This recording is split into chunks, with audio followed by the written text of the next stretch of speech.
Hi there, welcome to Relax and Reflect Time, my 10-minute short audio episodes. And today I wanted to talk about abundance and scarcity. It's something that I have been learning about now for probably about 15 years. And it's like the quote that I put out this week to my mailing list, that abundant thinking is seeing that an infinite number of possibilities can play out. So scarcity thinking is the opposite of that. And so what do I mean by that? Well, anxiety or lack thinking comes in all sorts of flavors. It can be addressed to money or time or love and affection, or food or material possessions, health, energy. You can literally apply lack thinking or scarcity thinking to anything. And you can spot it in yourself or other people when they behave like they've become a victim of any of those things. So for example, some people love to be a victim of time with the "I'm busy" reply, or "I don't have time." Both are favorite phrases of the scarcity thinker. So there is lack or scarcity in all things they see when it comes to time. So others around them can become their disempowered target. It's like time is wielding this pressure over them. If you think about the common phrases that people use about time, things like time is running out, or time's going too fast, or time flies, where's time gone, too much to do, too little time, not enough hours in the day, time is slipping away. Just notice how much those very common phrases removes the sovereignty from the person, that turns them into this disempowered being, like time has this unwieldy force over them. So it can often, like the scarcity thinking can often go hand in hand with one of the major ego traits of narcissistic behavior. Narcissistic behavior is almost like the emotional child that's never fully grown up, where the scarcity thinker doesn't take full accountability for their experience or behavior. And in that scenario, things can rapidly turn into a blame game or victim abuser mentality, even if it's not directed at a person, if it's directed at time or energy or health or possessions. They can become quite literally a victim of anything. Even in lacking people's attention, the list just goes on and on. People can hold on to relationships too out of scarcity thinking, believe there's only one person for them, or they're in fear of finding someone else, or believing in soulmates, thinking that there's only one ideal person out there for them.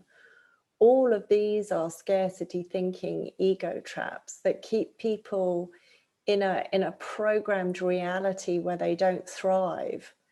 So, here's time for all of you to reflect. And certainly over the years, I have definitely been a scarcity thinker about some of those things. I've come a long way, but a good one to reflect on is money. Does scarcity thinking affect your financial decisions or your behavior around money?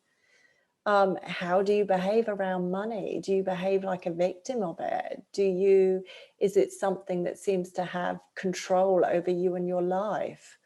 Because what's really interesting, and another way to really look at whether you're in abundant or scarcity thinking, is that scarcity thinking goes hand in hand with living from the head, not the heart.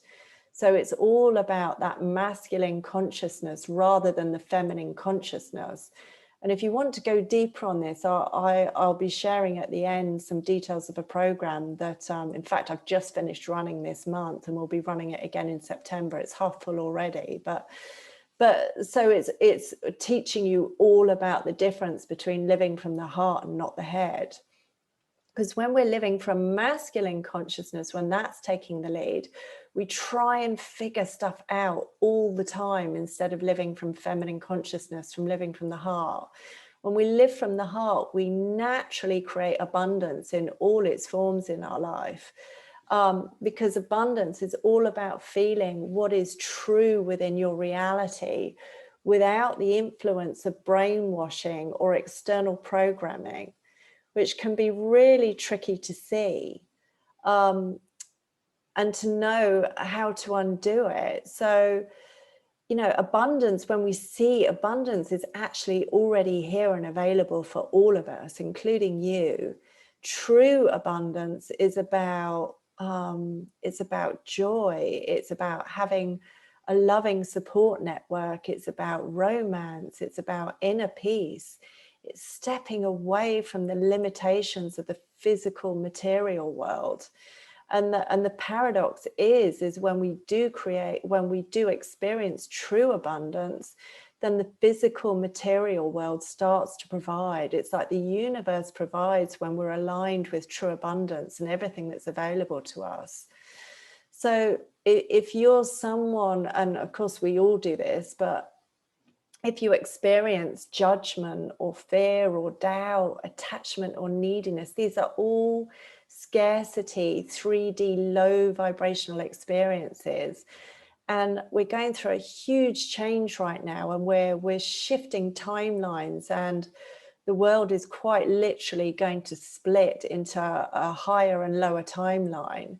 And so you might actually be noticing, as many of the people did that have just completed the program, that they still notice when they're shifting into that lower vibrational timeline, but also that they're spending more and more in that abundance mindset. Because this low vibrational experience of the masculine taking the lead, they are conditions that we start to place on ourselves through programming when we come from a place of lack, again, whether that's money, time, energy, what we think we need to have.